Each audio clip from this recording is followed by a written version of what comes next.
Halo semuanya, pernah nggak sih kalian mikir kenapa kita harus belajar pendidikan Pancasila lagi pas udah di bangku kuliah? Mungkin kedengarannya kayak pengulangan ya, tapi hari ini kita bakal kupas tuntas kenapa mata kuliah ini jauh lebih dari sekedar syarat kelulusan. Ini adalah fondasi penting baik buat kita sebagai mahasiswa maupun buat masa depan Indonesia. Yuk kita cari tahu. Oke, sebelum kita ngebahas lebih jauh soal Pancasilanya, penting banget nih buat kita lihat dulu konteks besarnya.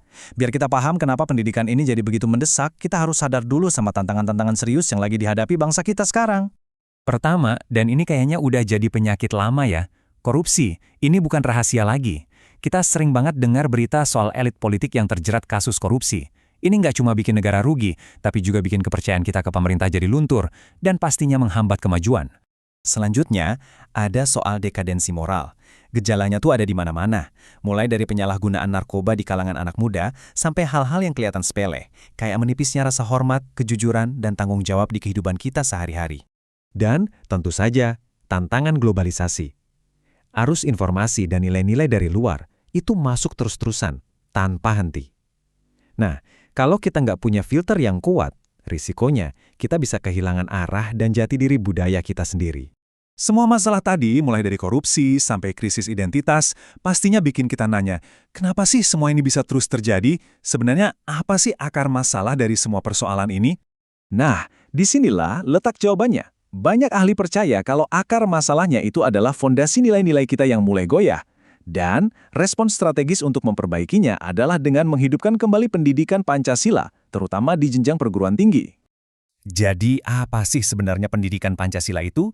Sederhananya gini, ini bukan cuma mata kuliah buat dapat nilai. Ini tuh sebuah usaha yang benar-benar sadar dan terencana. Tujuannya biar mahasiswa kayak kalian bisa aktif ngembangin potensi diri, tapi selalu dengan panduan nilai-nilai Pancasila. Tujuannya itu jelas banget, dan bukan sekedar hafalan 5 sila ya, tapi lebih dalam dari itu.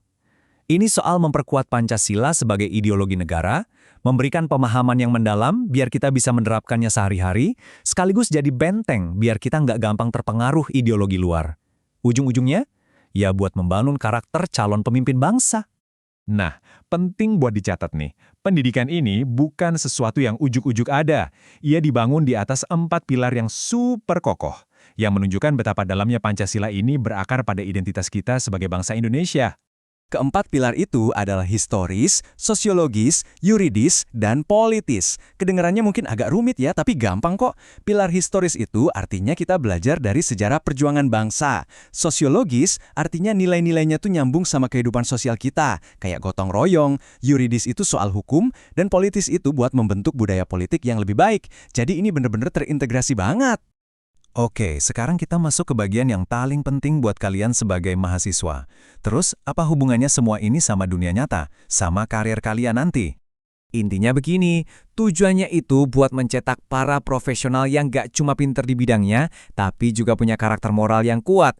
Jadi gak peduli kamu mau jadi insinyur, dokter, pebisnis, atau seniman, kamu diharapkan punya kompas moral yang jelas. Karakter seperti apa sih yang mau dibentuk? Ya ini dia, jujur, disiplin, tanggung jawab, peduli, santun, cinta damai, gotong royong, dan proaktif.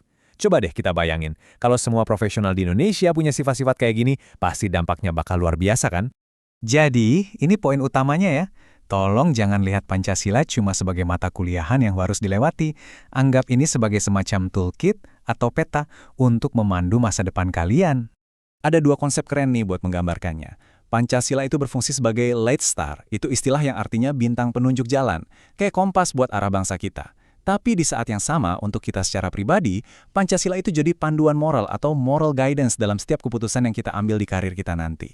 Seperti yang tertulis dalam kutipan yang dalam langak ini, memudarnya Pancasila telah berakibat jelas, yakni negeri ini kehilangan orientasi, jati diri, dan harapan. Tanpa harapan, negeri ini akan sulit menjadi bangsa yang besar.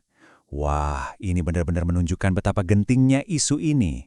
Jadi, saat kalian melangkah maju dalam studi dan nanti masuk ke dunia kerja, pertanyaannya bukan lagi cuma mau kerja apa, tapi lebih ke mau jadi orang seperti apa. Nah, bagaimana nilai-nilai Pancasila akan menjadi kompas dalam perjalanan kalian, itu pertanyaan yang bagus untuk kita renungkan bersama.